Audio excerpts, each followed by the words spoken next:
नमस्कार, आपका स्वागत है इस विशेष course fundamentals of computer in manufacturing में।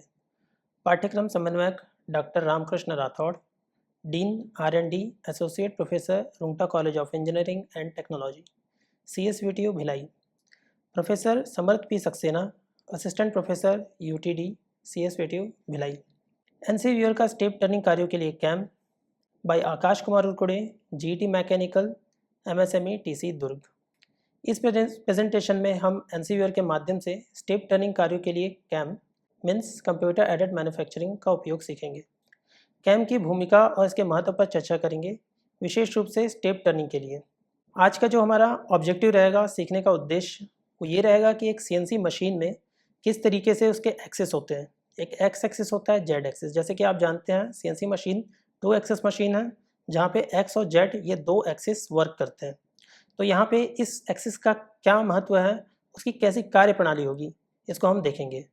अब इन एक्सिस में होता क्या है कि एक वर्क पीस और एक मशीन, वर्क पीस जिसका खुद का एक ऑफसेट होता है, जहाँ एक्स और जेड की वैल्यू 0 0 होती है। तो वो ऑफसेट लेना कैसे है CNC मशीन में और उसका क्या उपयोग होता है, उसका हम विस्तृत रूप से विश्लेषण करेंगे। अगला जो है स्टेप टर्निंग ऑपरेशन, ये ऑपरेशन किस तरीके से होता है, उसमें कौन कौन सी कोडिंग लगती है, किस तरीके से उसे किया जाता है, इसके बारे में पूरी जानकारी हम स्टेप टर्निंग ऑपरेशन में जानेंगे। और लास्ट में NCVR का उपयोग किस तरीके से स्टेप टर्निंग कार्यों के लिए किया जा सकता है, जैसे कि स्टेप टर्निंग प्रोग्राम को किस तरीके से रन किया जा सकता है NCVR में, इसको हम देखेंगे। तो हम आगे बढ़ते हैं। सबसे पहले तो एक्स और जेड एक्सिस, एक्स जेड अक्ष जो होते हैं, इसमें हम देखेंगे जो एक्स एक्सिस होता है वो हमारा जो वर्क पीस होता है। जैसे कि आप जानते हैं CNC टर्निंग मशीन में सिलेंड्रिकल वर्क पीस यूज़ किया जाता है। तो सिलेंड्रिकल वर्क पीस जहाँ से शुरू होता है, मीन्स उसका एक पार्ट तो हम चक में ग्रिप करके रखते हैं, और दूसरा जो पार्ट होता है, जो कैंटिलीवर होता है, जो फ्री होता है, वो पार्ट जहाँ से शुरू होता है, उस शुरुआत के ही पार्ट में हम 0 0 कंसिडर करते हैं दोनों एक्सिस को, एक्स और जेड। और ये जो 0 0 होता है वो उस सिलेंड्रिकल जॉब के सेंटर में होता है।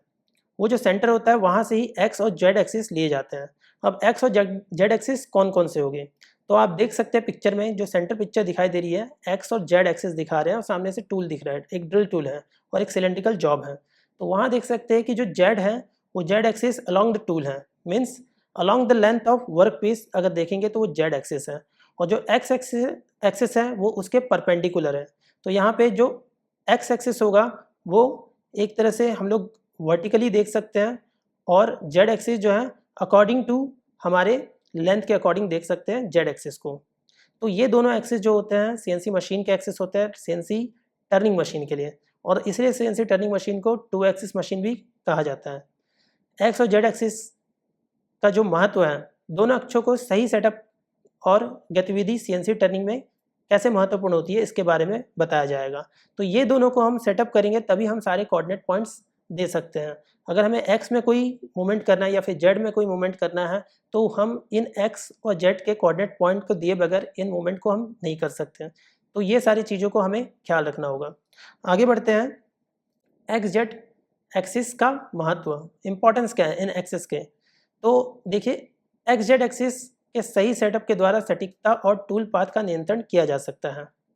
जैसे कि अगर प्रॉपर कोऑर्डिनेट देते हैं, हमें किस पॉइंट पे काटना है, वर्क पीस में कुछ पॉइंट्स दिए जाते हैं उसके लेंथ और डायमीटर के अकॉर्डिंग। तो ये एक्स और जेड एक्सिस के थ्रू ही हम डिसाइड कर सकते हैं कि वर्क पीस में किस पॉइंट पे हमें काटना है।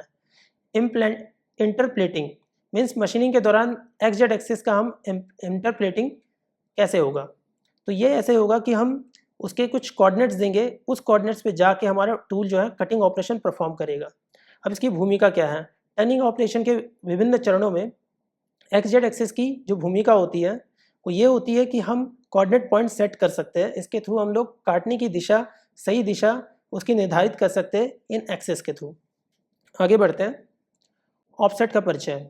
ऑफसेट क्या है, तो जो मशीन है वहाँ पे 2 तरह के 0 पॉइंट्स होते हैं। एक मशीन का खुद का एक 0 पॉइंट होता है और एक वर्कपीस का खुद का एक 0 पॉइंट होता है। तो ये 2 0 पॉइंट, ये अलग अलग 0 पॉइंट्स होते हैं। तो अब टूल को पता रहना चाहिए कि वो कौन से 0 पॉइंट पे जाए। हालांकि मशीन का 0 पॉइंट जो मशीन का होम एक्सिस होता है, 0 पॉइंट देखा जाए तो मशीन का एक्स और जेड जहाँ पे ज़ीरो होता है उसे होमिंग बोला जाता है। तो होम जो है वो फिक्स रहता है, उसको हम चेंज नहीं कर सकते। बट जो वर्क पीस होता है उस वर्क पीस का जो ज़ीरो एक्सिस होता है, एक्स और जेड वैल्यू जहाँ पे जीरो होता है उसे हम चेंज कर सकते हैं, क्योंकि अलग अलग टाइप के अलग अलग डायमीटर के टर्निंग टर्निंग के जो जॉब्स आते हैं, रॉ मटेरियल आते हैं, वो अलग अलग डायमीटर के होते हैं, अलग अलग लेंथ के होते हैं। तो उसे हमें सेट करना होता है कि हमारा वर्कपीस किस टाइप का है, ये हमें मशीन को बताना पड़ता है, मशीन को इन्फॉर्मेशन देनी होती है। तो जैसा हम वर्कपीस लेंगे उस वर्कपीस के अकॉर्डिंग ही हम लोग वहाँ पे ऑफसेट सेट करते हैं। ऑफसेट सेट करने का मतलब क्या होता है कि हम मशीन को बता रहे हैं हमारा वर्कपीस कहाँ से शुरू होता है। हम पिछले जो लेक्चर है उसमें ही बता चुके हैं ऑफसेट का क्या मतलब है। इसमें थोड़ा डिटेल में देखते हैं कि हमारा जो जॉब है जहाँ से शुरू होता है वहाँ पे हम एक्स और जेड एक्सिस को लेते हैं, ज़ीरो लेते हैं। वहाँ से हम ये डिसाइड करते हैं कि यहाँ पे एक्स और जेड ज़ीरो है। उसके बाद अगर हम लोग मशीन के स्पिंडल के साइड अगर मूव करेंगे तो जेड एक्सिस कहलाता है, और वो जेड एक्सिस जो है वो माइनस में कहलाएगा। और जैसे जैसे हम जीरो से इस मतलब अपोजिट डायरेक्शन में अगर हम लोग मूव करते हैं तो वो पॉजिटिव एक्सिस कहलाता है। इसी तरीके से परपेंडिकुलर एक्सिस में हम लोग ट्रेवल करेंगे ऊपर की ओर तो वो कहलाएगा हमारा एक्स में पॉजिटिव एक्सिस। और अगर हम लोग परपेंडिकुलर नीचे की ओर डाउनवर्ड अगर हम लोग मूवमेंट करते हैं तो वो जो कहलाएगा वो नेगेटिव एक्सिस कहलाता है एक्स का। तो इस तरीके से हम लोग हर एक जॉब के अकॉर्डिंग उसका ऑफसेट सेट करते हैं। ऑफसेट सेट किए बगैर हम लोग किसी भी जॉब में मशीनिंग ऑपरेशन परफॉर्म नहीं कर सकते हैं। तो यहाँ पे सेटअप जो है किस तरीके से किया जाता है, तो सबसे पहले तो जॉब को मशीन में लगाया जाता है। मशीन को लगाने के बाद टूल को जॉब से टच कराया जाता है और मशीन में उसकी वैल्यू डाली जाती है। जैसे टूल जो है वर्कपीस में टच होता है तो उसके टच होने से वहाँ पे एक कोऑर्डिनेट जनरेट होता है मशीन के एक सीएनसी का जो इंटरफेस होता है उसमें, जो कंप्यूटर इंटरफेस होता है उसमें कोऑर्डिनेट जनरेट होते हैं कि एक्स और जेड में मशीन के अकॉर्डिंग वो किस कोऑर्डिनेट पे है। उस कोऑर्डिनेट के अकॉर्डिंग ही वो 0 0 ले लेता है। ये हमें सेट करना पड़ता है, हमें मशीन को बताना पड़ता है कि यहाँ पे वर्कपीस शुरू होता है। इसका उपयोग क्या है, तो इसका उपयोग ये है कि अलग अलग जॉब सेट के लिए हम लोग अलग अलग एक्स और जेड को वर्कपीस के अकॉर्डिंग ज़ीरो कर सकते हैं। तो अभी देख सकते हैं हम लोग यहाँ पिक्चर में दिख रहा है वर्क जीरो। यहाँ पे जो वर्क पीस है वो उसके जीरो पॉइंट हमने एकदम सेंटर पे लिया है और एक मशीन एक्सिस जीरो लिया गया है। तो ये दो जीरो पॉइंट होते हैं, मगर ये दोनों ही जीरो पॉइंट को जब हम लोग कॉल करेंगे सीएनसी मशीन के ऑपरेशन में तो वो अलग अलग तरीके से उनको कॉल किया जाता है। हम वो आगे ऑपरेशंस में समझेंगे। तो ऑफसेट लागू करने की प्रक्रिया प्रक्रिया पहले ही एक्सप्लेन कर दिया गया है कि संबंध क्या होता है। वर्कपीस और टूल के बीच में संबंध को स्थापित करते हैं हम ऑफसेट को लागू करके। दूसरा ऑपरेशन, ऑफसेट का उपयोग करके विभिन्न प्रकार के टर्निंग ऑपरेशन को हम लोग सफलतापूर्वक कंप्लीट कर सकते हैं। बारीकियाँ क्या ध्यान देनी होती है कि ऑफसेट सेटिंग में हमें ये देखना होता है कि हमारा जो टूल है जस्ट टच करे, ना कि उसमें जाके पेनेट्रेट करे। जस्ट टच करके हम वर्कपीस का जो ऑफसेट होता है उसे हम ले सकते हैं। स्टेप टर्निंग का परिचय। तो स्टेप टर्निंग ऑपरेशन क्या है, तो स्टेप टर्निंग ऑपरेशन क्या होता है कि हम किसी सिलिंड्रिकल जॉब के डायमीटर को हम कम कर रहे हैं एक स्टेप में। कुछ लेंथ तक हम लोग एक डायमीटर रख रहे हैं। लाइक अगर हमारे पास 50 का एक वर्कपीस है, 50 का एक रॉ मटेरियल 50 डायमीटर का, तो हम 10 लेंथ तक उसके कुछ डायमीटर को कम कर लेते हैं। जैसे कि 50 से हमने उसे 40 कर दिया, अगले 10 लेंथ तक हम उसे 45 कर देते हैं। तो इस तरह स्टेप वाइज जो हम लोग ऑपरेशन परफॉर्म करते हैं टर्निंग में, इसे ही स्टेप टर्निंग ऑपरेशन कहा जाता है। तो स्टेप टर्निंग ऑपरेशन इस तरीके से देखा जाता है। अगला क्या है, इसके विभिन्न चरणों में स्टेप बनाए जाते हैं। हम चाहे तो एक स्टेप भी बना सकते हैं और मल्टीपल स्टेप बना सकते हैं। अभी जो हम ऑपरेशन सीखेंगे वो केवल एक स्टेप बनाने का सीखेंगे। इसमें जो एनसी कोड यूज़ करते हैं वो कौन कौन से कोड हैं, तो जो एनसी कोड है वो हम लोग नॉर्मल वही G000, G01, G71, ये सारे एनसी कोड जानेंगे आगे जब हम लोग ऑपरेशन करेंगे तो उसमें बताया जाएगा कौन कौन से हम लोग एनसी कोड यूज़ कर रहे हैं। तो आइए आगे बढ़ते हैं स्टेप टर्निंग ऑपरेशन की तरफ। अब आप स्क्रीन में देख सकते हैं एक जॉब दिया हुआ है जिसका डायमीटर 50 डायमीटर का एक सिलिंड्रिकल जॉब है, जिसको हमें स्टेप टर्निंग ऑपरेशन के थ्रू, और इसका लेंथ भी देखिए 60 लेंथ दिया है। स्टेप टर्निंग ऑपरेशन के थ्रू इसके डायमीटर को हमें 50 से 20 एक सर्टेन लेंथ तक, मतलब 32 लेंथ तक हमें इसको कम करना है। इस डायमीटर को हमें 20 डायमीटर बनाना है, बट एक लेंथ तक बनाना है। पूरे डायमीटर को मतलब अलॉन्ग द टोटल लेंथ हमें इसे 20 नहीं बनाना है। तो ये जो यहाँ पे एक स्टेप बन रहा है इसे ही हम स्टेप टर्निंग ऑपरेशन कहेंगे। तो इसके लिए जो ऑपरेशन करते हैं उसके लिए हम डिसाइड करेंगे कि सबसे पहले ऑपरेशन के बेसिक से हम लोग शुरू करते हैं। इसके कोऑर्डिनेट पॉइंट हम लोग निकालेंगे। कोऑर्डिनेट पॉइंट्स में होता है ऐसा है कि हमारा टूल, जैसे मेरे कर्सर को देखिए, कर्सर जहाँ पे है वहाँ पे एक तरह से टूल है हमारा, इसको हमें एज्यूम करना होगा। ये जो टूल है सबसे पहले तो अपने होम पोजीशन में होता है, होम पोजीशन से वो सबसे पहले पॉइंट नंबर 1 पे आएगा और पॉइंट नंबर 1 पे आने के बाद वो से सेकंड पॉइंट पे जाना होगा, सेकंड पॉइंट से थर्ड पॉइंट और थर्ड पॉइंट से फोर्थ पॉइंट और फोर्थ पॉइंट से होते हुए फिर फर्स्ट पॉइंट पे वापस आता है और फिर इसी तरीके से वो अपने होम पोजीशन पे चला जाता है। तो ये ऑपरेशन इस तरीके से परफॉर्म होता है। बट यहाँ पे जो हमने प्रोग्राम बनाया है वो 1 2 3 4 ये 4 साइकिल के थ्रू प्रोग्राम बनाया है। एक्चुअल में जब सीएनसी मशीन में जाते हैं हम तो वहाँ पे ये प्रोग्राम इस तरीके से वर्क नहीं करता, मतलब इतना बड़ा डेप्थ ऑफ कट वो नहीं काटता। उस समय काटते समय वो 1 पॉइंट पे जाके पहले एक छोटा सा डेप्थ ऑफ कट लेके काटेगा जो कि 200 माइक्रोन या फिर 500 माइक्रोन तक का डेप्थ ऑफ कट हो सकता है। उसके बाद इसी तरीके से वो 500 माइक्रोन या 200 माइक्रोन के डेप्थ ऑफ कट रिपीटेटिवली काटता जाएगा और इसे 20 mm का डाया बना देगा। बट इसे जब हम ऑपरेशन बनाएंगे तब हम इन 4 पॉइंट्स को ही कंसिडर करेंगे, ये 4 पॉइंट्स को ही हमें लेना होगा। तो अब देखते हैं इसके कोऑर्डिनेट पॉइंट्स क्या हैं। तो हम आगे बढ़ते हैं। यहाँ पे हम एक्स एक्सिस और जेड एक्सिस के लिए कोऑर्डिनेट पॉइंट्स लेंगे। तो यहाँ देख सकते हैं जो फर्स्ट पोजीशन है मेरा, उसे एक्स एक्सिस में फर्स्ट पोजीशन क्या होगा। तो एक्स एक्सिस के लिए जो फर्स्ट पोजीशन होगा, डायमीटर से 2 mm ऊपर हमें वो पोजीशन लेना होगा। तो डायमीटर हमारा 50 है, तो 50 के लिए हमें 52 mm का हमें फर्स्ट पोजीशन लेना होगा। जेड एक्सिस यहाँ पे हमारा जो 0 जेड होता है, ये सेंटर में आप देख सकते हैं जेड यहाँ पे 0 होता है, तो इससे 2 mm बाहर की ओर हम लोग इसे जेड एक्सिस को हम लोग सेफ्टी पोजीशन पे रखते हैं। तो जेड में हम 2 mm रखेंगे। इस तरीके से हमारा पहला ब्लॉक का जो कोऑर्डिनेट है वो निकल चुका है। अब अगला जो है 1 से हम सेकंड पोजीशन पे जाएंगे, 2 जो लिखा हुआ है उस पोजीशन पे हमारा टूल जो है 1 से 2 की ओर बढ़ेगा। अब यहाँ पे जो है इसके कोऑर्डिनेट्स क्या हो गए, तो पहला एक्स एक्सिस का कोऑर्डिनेट देख सकते हैं हम लोग। तो एक्स एक्सिस में कोऑर्डिनेट होगा 20 और जेड एक्सिस वही रहेगा, सेफ्टी में रहेगा, 2 mm दूरी पर रहेगा, अभी वो वर्क पे से टच नहीं हुआ है। नेक्स्ट जो रहेगा हमारा जो टूल है ट्रेवल करते हुए थर्ड पॉइंट पे जाएगा और ये थर्ड पॉइंट पे जो कोऑर्डिनेट हो गया उसे हमें लिखना होगा। तो थर्ड पॉइंट का कोऑर्डिनेट आप लोग देख सकते हैं कि जो एक्स एक्सिस है यहाँ पे जो 0 से लेके जो सेंटर लाइन है, ये सेंटर लाइन से यहाँ तक का जो पॉइंट है थर्ड पॉइंट तक हम लोग जो दूरी देखेंगे वो होगी हमारी 20। अब आपके माइंड में एक क्वेश्चन आ रहा होगा कि जो सेंटर पॉइंट से अगर हम लोग थर्ड पॉइंट तक की जो दूरी ले रहे हैं ये रेडियस में लेना चाहिए। यहाँ पे डायमीटर अगर 20 है तो हमें रेडियस 10 लेना चाहिए, बट ऐसा नहीं होगा। ऐसा इसलिए नहीं होगा क्योंकि जब टर्निंग ऑपरेशन परफॉर्म होता है तो ये सिलेंड्रिकल ऑब्जेक्ट घूमता है, एक आरपीएम में घूमता है, और अगर हम लोग ऊपर कट लगाना शुरू करते हैं तो वो जो पोर्शन है जो ऊपर में कट चुका है वो बाद में नीचे में भी आता है। तो ये जो है दोनों साइड ही काटना शुरू कर देता है, मतलब हम ऊपर में काटेंगे तो नीचे में भी कट लगना शुरू हो जाता है। तो ये जो ऑपरेशन है इस तरीके से परफॉर्म होता है। हम एक इसके लिए वीडियो देख सकते हैं।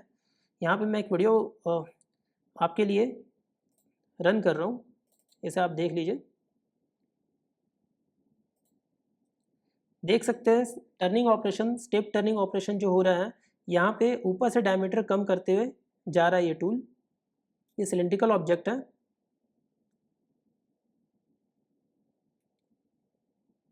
इस तरीके से ये कटिंग ऑपरेशन परफॉर्म हो रहा है।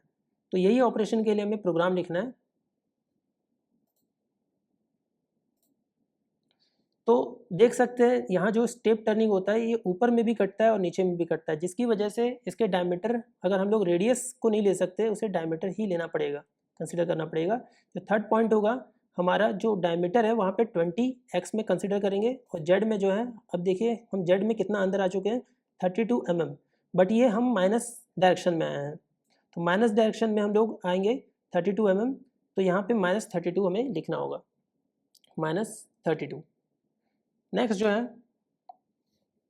अगला पॉइंट जो है फोर्थ पॉइंट है। फोर्थ पॉइंट में जाएंगे तो यहाँ पे क्या कोऑर्डिनेट्स होंगे, तो फोर्थ पॉइंट के जो कोऑर्डिनेट्स होंगे वो इस तरीके से होंगे कि 0 से टॉप तक की जो डिस्टेंस है, हम रेडियस नहीं लेंगे, इसे डायमीटर ही लेंगे। इसको 25 लेना था मगर 50 लेंगे जैसे मैंने आपको बताया पहले। तो फोर्थ पॉइंट में एक्स एक्सिस जो होगा वो हमारा 50 होगा और जो जेड एक्सिस होगा वो उसी डिस्टेंस पे है, जेड में हमने और कहीं ट्रेवल नहीं किया, वर्टिकली हमने ट्रेवल किया है, तो जेड एक्सिस -32 ही होगा, -32। अब नेक्स्ट जो है हम फर्स्ट पॉइंट पे वापस आएंगे, तो फर्स्ट पॉइंट में वही पॉइंट्स होगा जो हमने पहले पॉइंट में दे दिए, तो हम इसे कॉपी कर लेंगे यहाँ से, इसको कॉपी कर लेते हैं यहाँ। First point sorry fifth point जो होगा वो फर्स्ट पॉइंट के ही बराबर होगा। इसके बाद जो है टूल अपने होम पोजीशन पे वापस चले जाता है। तो इसके लिए, इस ऑपरेशन के लिए हमें प्रोग्राम लिखना होगा। तो प्रोग्राम स्टार्ट करते हैं हम लोग लिखना।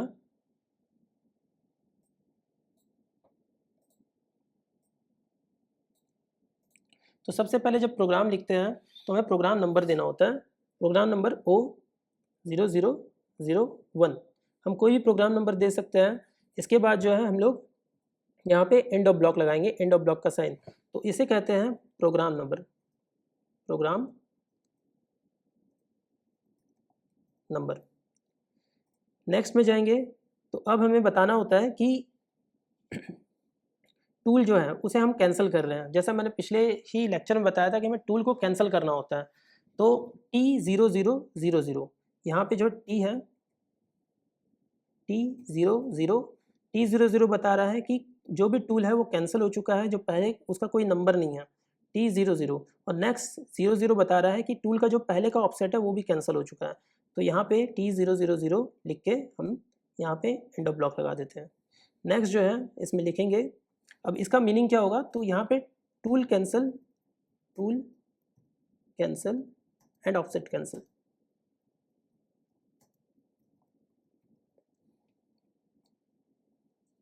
नेक्स्ट में हम जाएंगे तो अब हमें जो है होम पोजीशन देना होगा, क्योंकि हमारा टूल किसी भी जगह पे हो सकता है मशीन के अंदर। तो वहाँ पे हम लोग होम पोजीशन देंगे, उसको एक्स और जेड में 0 पे लेके जाएंगे। तो यहाँ पे जो रैपिडली हम टूल को अब उसके होम पोजीशन में भेजने के लिए यूज़ करते हैं G00।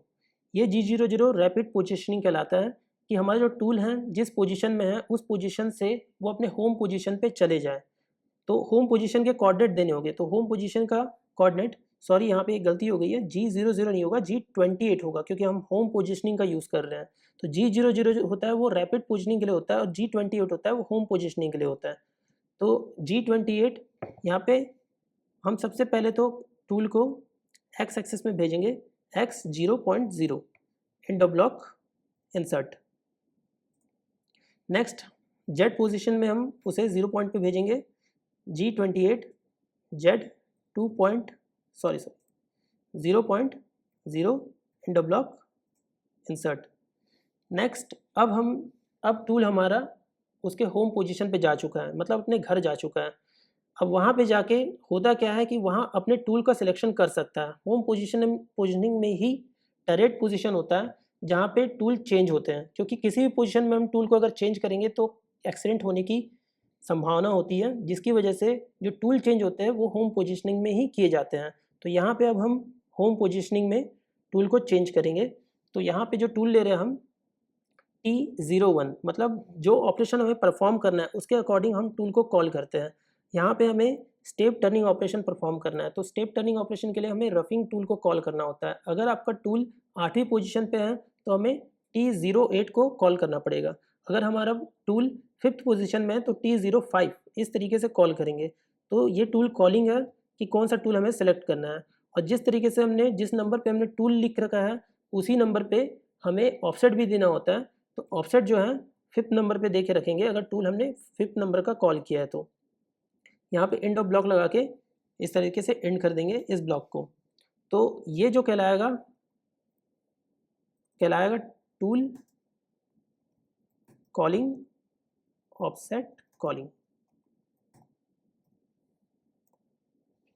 और जो ऊपर का आप दोनों पार्ट देख रहे हैं ये कहलाएगा होम पोजीशनिंग। जो मैं साइड में लिखते जा रहा हूँ इसे आप लोगों को प्रोग्राम में नहीं लिखना है, ये आपके समझने के लिए बताया जा रहा है। आपको एंड ऑफ ब्लॉक तक ही प्रोग्राम लिखना है। होम पोजीशनिंग इन एक्स एक्सिस और होम पोजीशनिंग इन जेड एक्सिस।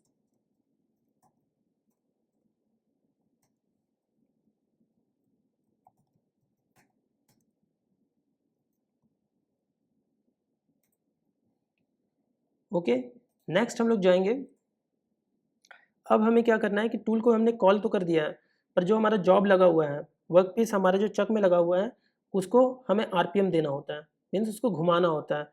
तो यहाँ पे जो हमारे स्पिंडल में जॉब लगा हुआ है उसे घुमाने के लिए हम कोडिंग देंगे G92। G92 means spindle speed limit. हमें स्पिंडल को ऑन करना होता है किसी स्पीड में, मतलब आरपीएम में, तो हमें G92 का यूज़ करना होता है। आरपीएम देने के लिए हम लोग S और उस आरपीएम मीन्स अगर हमें 1000 आरपीएम में चलाना है तो 1000 S1000 इस तरीके से डिनोट करेंगे। और किस डायरेक्शन में चलाना है, हमें क्लॉकवाइज डायरेक्शन में चलाना है या काउंटर क्लॉकवाइज डायरेक्शन में चलाना है, उसके लिए हम M03 या फिर M04 यूज़ करते हैं। तो M03 हम लोग यहाँ पे यूज़ कर रहे हैं क्योंकि हमें क्लॉकवाइज डायरेक्शन में अपने वर्कपीस को घुमाना है। तो यहाँ पे 1000 आरपीएम में हमारा वर्कपीस घूमेगा। नेक्स्ट हमें जो वर्कपीस की कटिंग स्पीड देनी है, कटिंग स्पीड कितनी होनी चाहिए। अभी तो हमने आरपीएम दे रखा है, वर्कपीस घूम रहा है, स्पिंडल घूम रहा है एक्चुअल में वर्कपीस के साथ। तो यहाँ पे जो आरपीएम है 1000 है, बट कटिंग स्पीड अलग होती है। कटिंग स्पीड टूल से रिलेटेड होती है कि हमारा टूल किस स्पीड में हमारे वर्कपीस को काटेगा। तो वहाँ पे इसे देने के लिए हम G96 का यूज़ करेंगे, G96 S80। अब यहाँ पे S80 इसलिए दिया गया है कि क्योंकि हमारी जो हम लोग वर्कपीस यूज़ कर रहे हैं, मान के चलिए वो MS का वर्कपीस है, माइल्ड स्टील का मटेरियल है, और जो कटर है वो हमारा कार्बाइड इंसर्ट है। हम जो टूल यूज़ कर रहे हैं, अगले लेक्चर में कार्बाइड इंसर्ट के बारे में थोड़ा बताएंगे हम आपको। तो कार्बाइड इंसर्ट जो रहता है उसकी कटिंग स्पीड होती है 80 से लेके 120 के बीच में। तो यहाँ पे जो हम सबसे मिनिमम कटिंग स्पीड देंगे 80 और एंड ऑफ ब्लॉक करके कंप्लीट कर देंगे। तो यहाँ पे हमने जो काम किया है इसको लिख देते हैं। G92 मीन्स हमने स्पिंडल को रन किया है।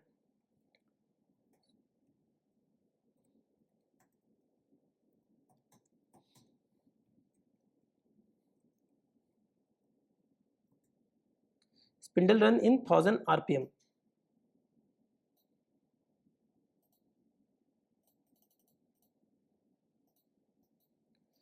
और यहाँ पे हमने कटिंग स्पीड दे रखी है।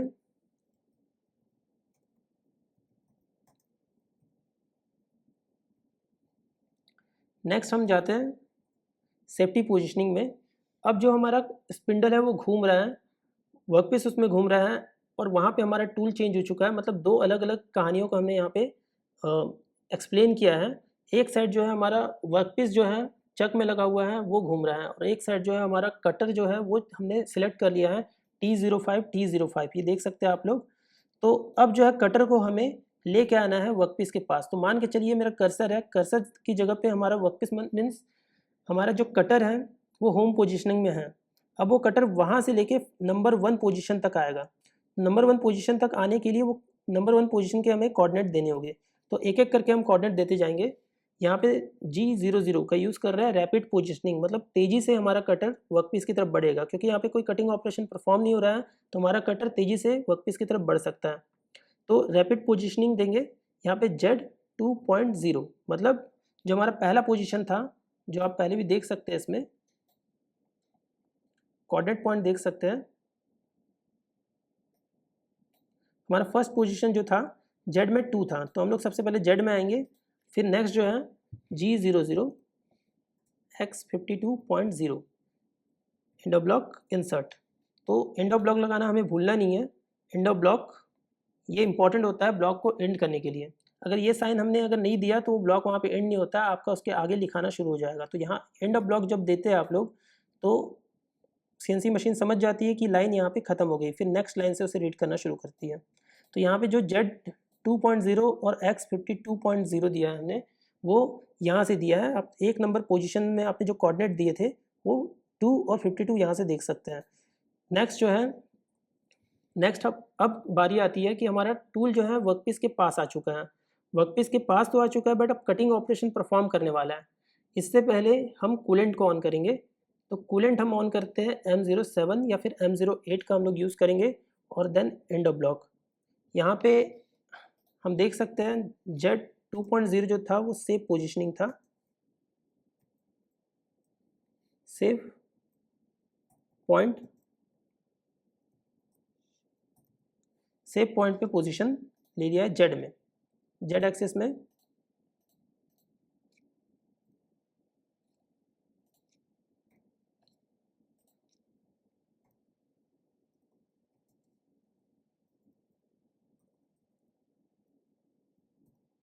सेम, इसे हम सेम लिख देते हैं अबो।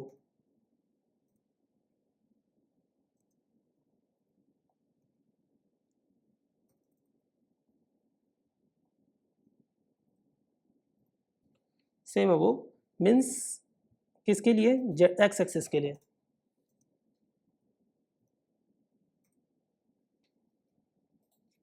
ये जेड एक्सिस के लिए।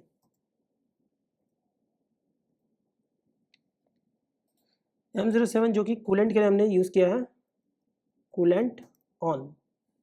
नेक्स्ट हम चलते हैं, आगे बढ़ते हैं। अब हमें यहाँ पे कटिंग ऑपरेशन परफॉर्म करना है जो कि स्टेप टर्निंग ऑपरेशन है। तो स्टेप टर्निंग ऑपरेशन के लिए हम लोग क्या करते हैं, पॉइंट 1 2 3 4 यहाँ पे हमें इस कोऑर्डिनेट पॉइंट्स को लेके हमें इस ऑपरेशन को बनाना होगा। तो स्टेप टर्निंग ऑपरेशन के लिए जो हमारा कोड यूज़ होता है G71 यूज़ होता है। G71 टर्निंग ऑपरेशन मीन्स अगर हमें डायमीटर को कम करना है तो वहाँ पे G71 का यूज़ करेंगे।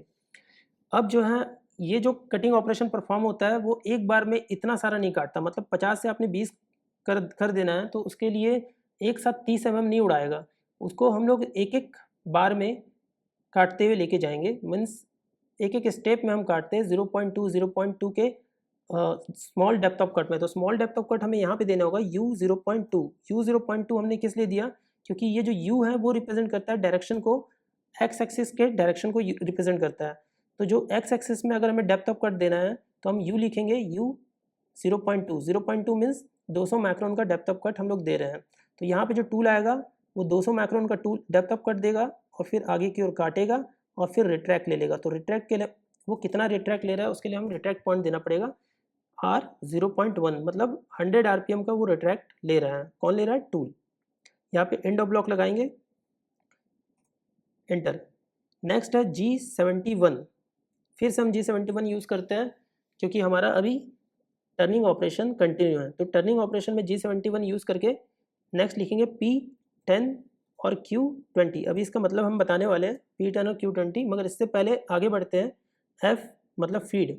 फीड मतलब हमारा जो कटिंग टूल है वो कितने तेज़ी से आगे की ओर बढ़ रहा है, कितनी तेज़ी से हमारा कटिंग टूल आगे की ओर बढ़ रहा है। अब आप कंफ्यूज हो जाएंगे कटिंग स्पीड और कटिंग स्पीड, फीड और स्पीड, इसमें क्या डिफरेंस है। तो कटिंग स्पीड जो होता है, स्पीड की बात कर रहा हूँ, वो पूरे पेरीमीटर में जो हमारे कटिंग टूल की स्पीड है, हमारा कटिंग टूल कितना तेज़ी से दौड़ रहा है पूरे पेरीमीटर में, उसको शो करता है कटिंग स्पीड, जो कि हमने यहाँ पे S80 दे रखा है। बट जो लीनियरली हमारा कटिंग टूल आगे की ओर बढ़ेगा उसकी स्पीड क्या होगी, तो लीनियरली जो आगे की ओर बढ़ रहा है उसकी स्पीड जो रहेगी हर एक रिवॉल्यूशन में 0.1, मतलब हर एक रिवॉल्यूशन लेने पे जॉब का हर एक रिवॉल्यूशन में हमारा जो कटिंग टूल है 100 माइक्रोन आगे बढ़ जा रहा है, आगे की ओर स्टेप्ड हो जा रहा है। तो यहाँ पे F0.1 का हम लोग यूज़ करेंगे। नेक्स्ट एंड ऑफ ब्लॉक लगाएंगे, एंटर। अब यहाँ पे जो हमने P10 और Q20 लिखा है तो ये हम जो यूज़ कर रहे हैं ये है स्टार्ट। जो P10 का मतलब होता है स्टार्ट साइकिल और Q20 का मतलब होता है एंड साइकिल। तो हम स्टार्ट साइकिल और एंड साइकिल का यूज़ करेंगे यहाँ पे इस तरीके से, जैसे ये N10 है तो ये स्टार्ट साइकिल P इस साइकिल को रीड करेगा, जहाँ पे N10 वाला जितना भी साइकिल होगा उसको P रीड करेगा, और जो अगला जो रहेगा N20 वाला जो भी साइकिल होगा उसको Q रीड करेगा। P और 10 इस तरीके से रीड करेंगे इन दोनों साइकिल को। तो पहले सबसे पहले N10 वाले हम लोग साइकिल को कंप्लीट कर लेते हैं। तो N10 वाला जो साइकिल होगा मतलब कटिंग साइकिल G01, मतलब यहाँ कटिंग ऑपरेशन हम परफॉर्म कर रहे हैं नेक्स्ट साइकिल में, क्योंकि देखिए हमारा टूल जो है फर्स्ट पोजीशन में है, अब उसे सेकंड पोजीशन में जाना है।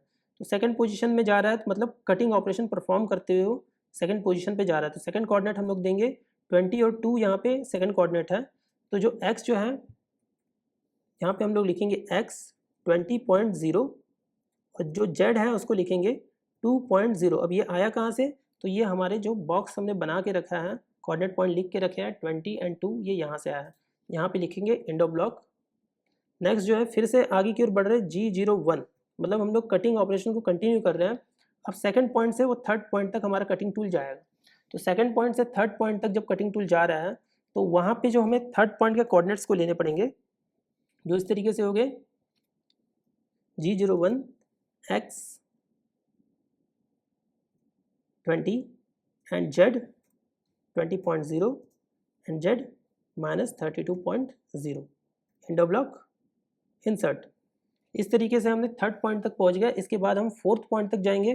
तो फोर्थ पॉइंट तक जाने के लिए जो है हम लोग फिर से G01 फोर्थ कोऑर्डिनेट क्या है आप देख सकते हैं यहाँ पे 50 एंड -32 x 50.0 मतलब हमारा जो टूल है वो थर्ड पॉइंट से फोर्थ पॉइंट मतलब हमारे डायमीटर तक जा रहा है 50। यहाँ पे 50 नहीं होगा, एक्चुअल में यहाँ पे 52 होना चाहिए। तो 52 जो फोर्थ पॉइंट है वो 2 mm और सेफ्टी में ले लेता है, मतलब 2 mm और बाहर चले जाता है। जो डायमीटर है हमारा 50 है, यहाँ देख सकते हैं डायमीटर 50 है, मगर वो उससे भी बाहर चले जाता है हमारा टूल, जो वहाँ पे हम लोग 52 देंगे। तो यहाँ पे हम लोग देंगे 52.0 और जेड की पोजिशनिंग देंगे, जेड अभी भी -32 पे है 0.0, एंड ऑफ ब्लॉक इंसर्ट। ये हमारी हो गई स्टार्ट साइकिल। अब एंड साइकिल जो होगी वो इस तरीके से होगी कि फोर्थ पॉइंट से फर्स्ट पॉइंट पे हमारा टूल वापस आ रहा है, तो हम इसे N20 में देंगे। और ये जो वापस आ रहा है यहाँ पे कोई कटिंग ऑपरेशन परफॉर्म नहीं हो रहा है, और कटिंग ऑपरेशन परफॉर्म नहीं होता तब हम लोग G00 का यूज़ करते हैं। G00 means rapid positioning. तो रैपिड पोजिशनिंग का यूज़ करते हुए हमारा टूल वापस जाएगा फर्स्ट पॉइंट पे, वहाँ पे हम देंगे G00। अब देख सकते हैं फिफ्थ पॉइंट जो है, सॉरी फिफ्थ पॉइंट और फर्स्ट पॉइंट दोनों सेम है, तो फिफ्थ पॉइंट 52 और 2 दिया हुआ है, तो यहाँ पे x में हम 52.0 और z में देंगे 2.0, एंड ब्लॉक इंसर्ट। इस तरीके से हमारा जो P10 और Q20, यहाँ पे आप देख सकते हैं Q20 मतलब N20 को रीड कर रहा है, ये आखिरी वाली लाइन को जो है Q20 रीड कर रहा है। इस तरीके से हमारी पूरी एक साइकिल कंप्लीट होती है। अब हमारा टूल देख सकते हैं फर्स्ट, सेकंड, थर्ड, फोर्थ और आखिरी में फर्स्ट पोजीशन पे आ चुका है। तो अब यहाँ से टूल जो है पहले तो कैंसिल होगा, तो उसे कैंसिल करने के लिए हमें यूज़ करना पड़ेगा G97। G97 लोग तब यूज़ करते हैं जब हमारे स्पिंडल की जो RPM है उसको हमें कांस्टेंट करना होता है। कांस्टेंट सरफेस स्पीड जो रहता है उसके लिए G97 यूज़ करते हैं। तो स्पिंडल स्पीड को कांस्टेंट करने के लिए यहाँ पे G97 यूज़ करेंगे। नेक्स्ट हमारा T00 मतलब हमने टूल को कैंसिल कर दिया, 00 मीन्स ऑफसेट को कैंसिल कर दिया, तो इस तरीके से T000 हम लोग यूज़ करेंगे। एंड ऑफ ब्लॉक इंसर्ट, यहाँ पे एंड ऑफ ब्लॉक करते हैं। नेक्स्ट अब जो हमने कूलेंट ऑन किया था उस कूलेंट को भी हम लोग ऑफ कर देंगे। M05 एंड M09 से हम यहाँ पे कूलेंट, और M09 से हम लोग किसे M05 सॉरी, यहाँ पे जो M05 है हमारे स्पिंडल को ऑफ कर देगा और M09 हमारे कूलेंट को ऑफ कर देगा। इसको हम लोग अलग अलग लिख देते हैं। M05 मतलब spindle of, next M09 coolant of. Next अब जो हमें हमारा जो टूल इस फर्स्ट पोजीशन पे आके रुका हुआ है उसे होम पोजीशन में वापस से भेजना है। तो होम पोजीशन में भेजने के लिए हम लोग यूज़ करेंगे G28 Z, सॉरी सबसे पहले x में भेजते हैं, x 0.0 and block insert and G28 Z 0.0 and block insert. आखिरी में जब हमारा पूरा प्रोग्राम कंप्लीट हो चुका है अब हम यूज़ करेंगे M30 एंड ब्लॉक। तो इस तरीके से हमारा पूरा प्रोग्राम हमने लिख लिया है। आप लोग देख सकते हैं ये पूरा प्रोग्राम लिखा जा चुका है। अब हम जो है इसको NC व्यूअर में जाएंगे और NC व्यूअर में जाके इस प्रोग्राम को कॉपी पेस्ट करके रन करके देखेंगे। तो आगे बढ़ते हैं। ये अब हम लोग आ चुके हैं NC व्यूअर के साइट पे ब्राउज़ कर चुके हैं। तो जैसे ही NC व्यूअर अपन ओपन करेंगे तो यहाँ पे हमें बहुत सारा कुछ लिखा हुआ दिखेगा, हमें इसे डिलीट करना होगा। तो इसे हम डिलीट कर देते हैं और हमने जो प्रोग्राम बनाया है इस पर हम जाएंगे। ये जो प्रोग्राम है टोटल हम लोग कॉपी पेस्ट कर देंगे यहाँ से, इसे हमें हटाना पड़ेगा। आखिर में हमें M30 का यूज़ करना है प्रोग्राम एंड करने के लिए, M30। और अब इसे हम कॉपी कर देते हैं यहाँ से यहाँ तक और NC व्यूअर में जाके पेस्ट कर देंगे, Ctrl V। तो आप देख सकते हैं यहाँ पे पूरा का पूरा जो हमने समझाया था, लिख के दिया था, वो भी इसमें आ चुका है, बट उससे वो रीड नहीं करेगा। रीड करेगा केवल G कोड को, और जितना भी हमने प्रोग्राम लिखा है उसे रीड करेगा। और किस तरीके से प्रोग्राम चलेगा इसे हम आगे देखते हैं। प्लॉट करेंगे सबसे पहले। प्लॉट करने में हमें दिख रहा है कि यहाँ पे किस तरीके से प्लॉट हुआ है, हमारा जो टूल पाथ है वो ऑन हो चुका है। तो इस तरीके से हम लोग जो है इसको रन करके देखेंगे। तो रन करेंगे तो हमारा जो प्रोग्राम रन करेगा, देख सकते हैं टूल बहुत तेज़ी से रन हुआ है यहाँ पे, और इस तरीके से हमारा जो प्रोग्राम कंप्लीट हो जाएगा।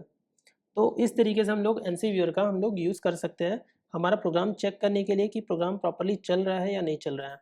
हम फिर से रन करके देखते हैं, तो ये जो है देख सकते हैं बहुत तेज़ी से यहाँ पे एक टूल रन करता हुआ दिखाई देता है, जैसे हम स्लो तो नहीं कर सकते यहाँ पे, बट ये प्रोग्राम चेक किया जा सकता है। तो ये था हमारा आज स्टेप टर्निंग कार्यों के लिए हमारा एनसी व्यूअर का यूज़। निष्कर्ष और मुख्य बातें। तो आज हमने जो सीखा है एक्स जेड एक्सिस क्या होता है, और इसमें ऑफसेट किस तरीके से लिया जाता है, और इसका स्टेप टर्निंग में किस तरीके से हम बारीकियों को समझते हैं, ये हमने आज देखा। प्लस एनसी व्यूअर में हमने जो प्रोग्राम चलाया स्टेप टर्निंग ऑपरेशन का, वो किस तरीके से सटीकता से चला, इसके बारे में हमें जानकारी हुई। और हमने कैम के बारे में समझा, सीएनसी टर्निंग ऑपरेशन में ये जो कैम है कंप्यूटर एडेड मैन्युफैक्चरिंग, इसकी क्या भूमिका है, इसके बारे में हमें जानकारी मिली। अगले लेक्चर का अवलोकन, एनसी व्यूअर का फेसिंग कार्यों के लिए कैम।